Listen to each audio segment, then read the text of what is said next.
Hi, welcome to my channel. Here I share stories, things, and thoughts that create something inside me, make me look beyond myself, or give me an unique and beautiful experience. And I just want to share the same with as many people as I can. So if you are interested to peep out of that window, let's begin. After 50 years, someone is going to come and stay in my house. The house I have been haunting for the last century. Oh my god, it is going to be the 100th year as a ghost for me. Wow, I am going to scare the shit out of this person. And I hear he is going to be alone here. And as you know, this house is quite far from the village. And there's gonna be renovation. A lot of people are gonna be here. What a treat. I can try some tricks on them and check before the actual person comes. Maybe I can renovate something for myself. It's going to be a festival of terror here. I must start preparing. I was too excited. Soon the people started coming to work. I started doing small things at first, changing the places of things, undoing the work they did, changing staircase positions, colors, windows. I also posed as the local farmer who had his hut on the mountain near and started telling people my story of how I became a ghost. Then, when they were all terrified, I would just disappear. Oh man, seeing them run away for their life after 50 years, it was a treat. Best are the ones who say they are not afraid of ghosts. They are the ones who run the fastest. Best are the ones who say they are not afraid of ghosts. They are the ones who run the fastest for their life. You must think, what a sick human. But I am a ghost and I have been alone for 50 years. The house was ready for the person and his family who would come here to live. Well, I had scared off most of the workers by the end. They also had some priests come and take care of me. But you all know who took care of whom. It's not regular that these priests see an actual ghost. Maybe one or two in their whole career. Most of the time, it's just fake. Well, it was time. The day had finally arrived.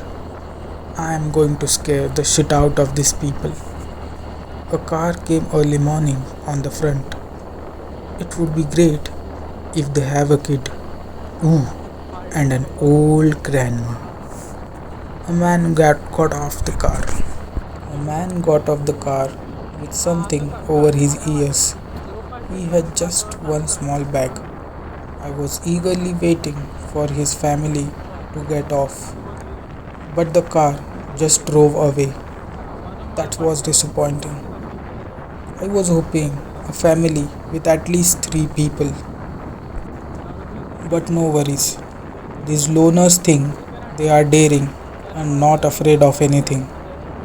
I will show this fat boyish man what fear is. I bet he will not go alone to pee for 2 months after I am done with him. I started following him around. Firstly, I started with small things like flickering lights, moving windows, chairs, opening doors, switching off lights, removing blankets at night. But as I had expected, this man didn't notice it and tried to convince himself with some weird logic, like there must be a cat, light voltage is fluctuating. I mean, man, wake up, look around. There is nothing. No cat, no dog, no bird. I am a ghost.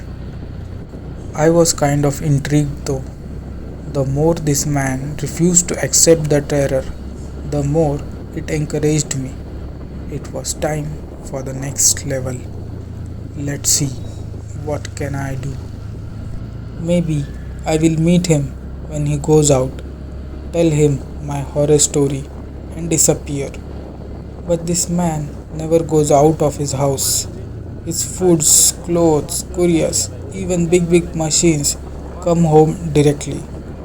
Well, I could always try using horrifying noises, but he's always wearing something over his ears and listening to a horrifying noise himself. Once I entered his body and tried to listen it. Oh my god. It was more horrifying than the sound of hell, and surprisingly, the song was It's All Hell Out There. I could move him in sleep, but he never sleeps properly. He himself moves so much in sleep and sleeps anywhere. Once he slept on a toilet seat, woke up there, took a dump, and slept again on the same toilet seat. I guess it was some kind of new ritual called the long weekend. One might say he moves more on his bed in the night than when he is awake. And he is always looking into this thing called mobile, a brick like thing which emits sound and lights. He surely enjoys that one a lot. Once I lit up the kitchen, but the man did not move until he was hungry. It was all ashes by then. He just spoke to someone on the phone and went back to his mobile thing again. I had created so many traps and scary things around, but this man never moved, as if he was dead. I mean, dead, not ghostly dead. Whatever I did, this man had no effect. He would just speak to someone on his mobile, they would come and fix the thing. He would continue looking at the screens forever. Although I managed to scare a lot of other people who came to repair things, deliver stuff. Some of them even tried to convince this man, but he only got angry and frustrated at them and made them run away. It was like this man was more scary than I am for these people. I tried possessing this man, doing stuff with his body, but he thought he was asleep or dreaming or hallucinating. I could always do physical damage, go out there directly in front of him, but I don't like all that stuff. Going out there with my skin all burned up, with my twisted body, that's too mainstream. That's not horror. I like suspense. Like the man should feel but should not be able to tell or prove it to others. There must be always that thin line of doubt so that they remember the incident forever and keep thinking about it. I want to possess the mind, the heart. What is the joy in seeing some disfigured human getting bruised by a ghost? That way, you are sure that it was done by a ghost. You leave the place, maybe capture the ghost, and move on.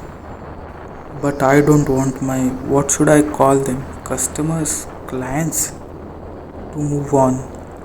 I want them to keep thinking about that experience, that incident, until they are alive. That is called haunting.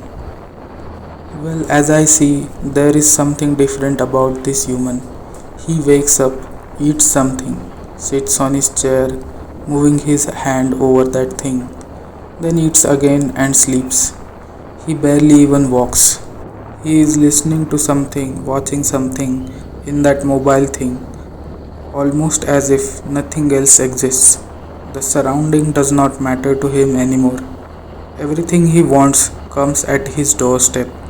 I haven't seen him move out of the house for weeks at times. I was getting bored. I waited for my chance for almost 50 years and I get this. At least there must be 4 people. You possess one and frighten others. I wish I could kill this man, but what's the use? Then he will become a ghost and still keep looking into his mobile. After thinking a lot for almost 2 minutes, I decided I must possess this mobile. This was the only way. Only restriction I have is my spirit cannot leave the bounds of this house. Until the mobile is here, I can do whatever I want. So that's what I did. I entered the mobile. It flickered a bit for a while, but then I had the man's attention. The moment he saw me speaking to him through the mobile, the face, wow. After almost 6 months, I was here. The man jumped out of his chair, mobile up in the air, and he rolled back twice. He picked up the phone, kept telling it must be a virus, it must be a virus, and I kept laughing for some time. He tried pressing some buttons, typing something. At last, he tried to break it, and I was having the time of my death. I kept laughing, laughing, and laughing. Then he connected me to that thing he kept working on, and then he was able to see me in that thing too. And in a blink, I saw a lot of small windows like these things with different people in it, all screaming, virus, virus, all in fear, screaming, running, typing. I didn't know what was happening until I started looking what was behind the people in the small windows. I saw different parts of the world I had seen in the books and papers, different languages. Oh my god, I was everywhere. How's this possible? Alas, que daré, va,